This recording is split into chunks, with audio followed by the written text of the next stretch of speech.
You know that feeling when the whole office is buzzing about a game from last night? Or you're at a social gathering, and suddenly everyone's animatedly dissecting a match, throwing around names and stats, and you're just there, smiling, nodding, and internally wondering if anyone notices you're just faking it. Maybe you feel a pang of something, not quite envy, but a distinct sense of being on a different wavelength, like everyone else got a memo you didn't receive. And you think, is there something wrong with me? Am I missing out on some fundamental human experience? Well, no judgment here.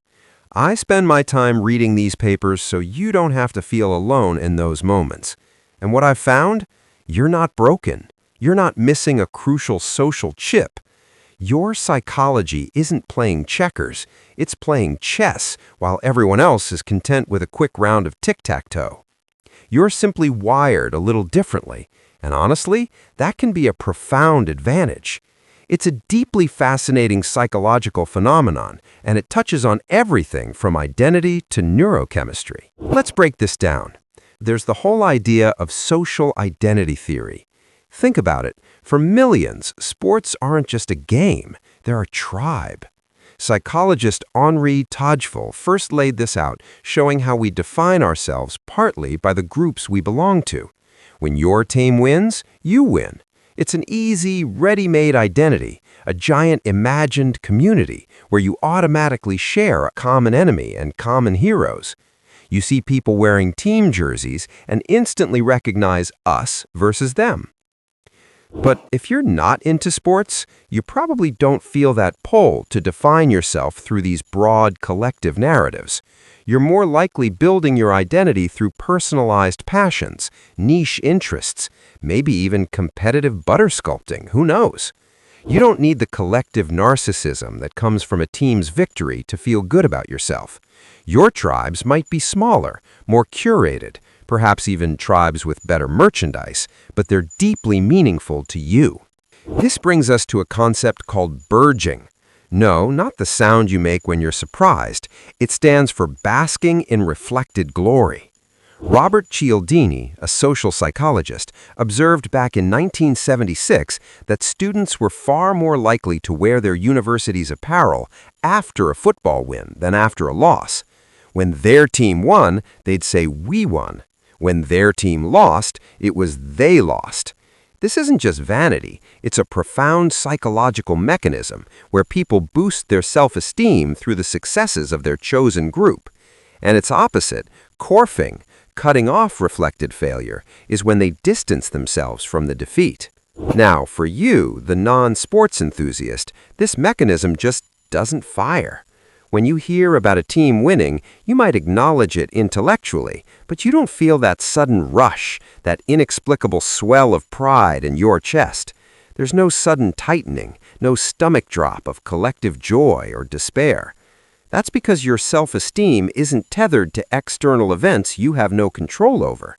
You operate with a stronger internal locus of control, meaning you generally believe your own actions are what determine your success and worth. Your ego simply doesn't need reflected glory to shine. That's not a flaw, it's a remarkable resilience. Then there's the question of motivation.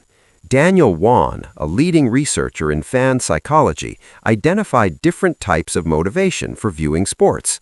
One is agonistic motivation, from the Greek word agon, meaning struggle or contest. For many, the appeal of sports lies in that primal conflict, the striving for dominance, the dramatic tension of one side overcoming another. If you find yourself bored during a tense penalty shootout, or you just don't get the thrill of one team dominating another, you likely have low agonistic motivation. It's not that you dislike struggle entirely, but you might prefer it in a more intellectual or creative arena, where the conflict is internal, a problem to solve, or a skill to master, rather than watching others battle it out. You probably seek out content with direct intellectual or practical value, something that truly engages your mind, rather than passively observing a struggle that doesn't resonate. You're getting your dopamine hits from activities where the outcome is more controlled or predictable. diving deep into a complex problem, mastering a new skill, creating something beautiful, or engaging in profound conversations. You're seeking stimulation, yes, but often from an internal source, a cognitive puzzle, not the external, unpredictable drama of a game. Your brain is getting its good chemicals, just in a different, often more self-directed way. It's important to understand that this isn't some arbitrary quirk. It's a highly sophisticated protective mechanism. Researchers like Noam Chomsky, the brilliant linguist and philosopher, even went as far as to suggest that mass spectator sports can sometimes serve as a distraction, diverting public attention from more pressing political and social issues. He called it fostering an illusion of competence in matters that ultimately don't truly matter. While a strong claim, it highlights that your brain's disinterest might actually be a finely tuned filter, prioritizing different kinds of information and engagement. So, what does this all mean for you? It means you have a remarkably stable self-esteem, unburdened by external victories or defeats.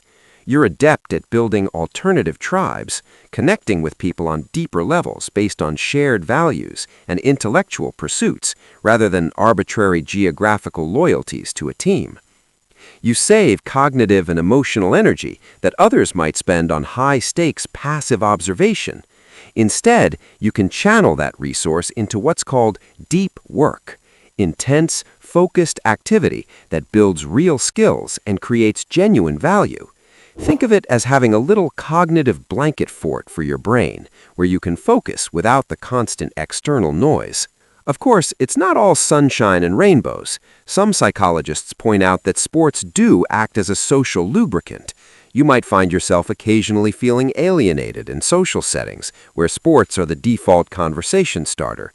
You might miss out on the shared catharsis, the safe emotional outlet that watching a dramatic game can provide, a kind of modern-day tragedy that Aristotle spoke of.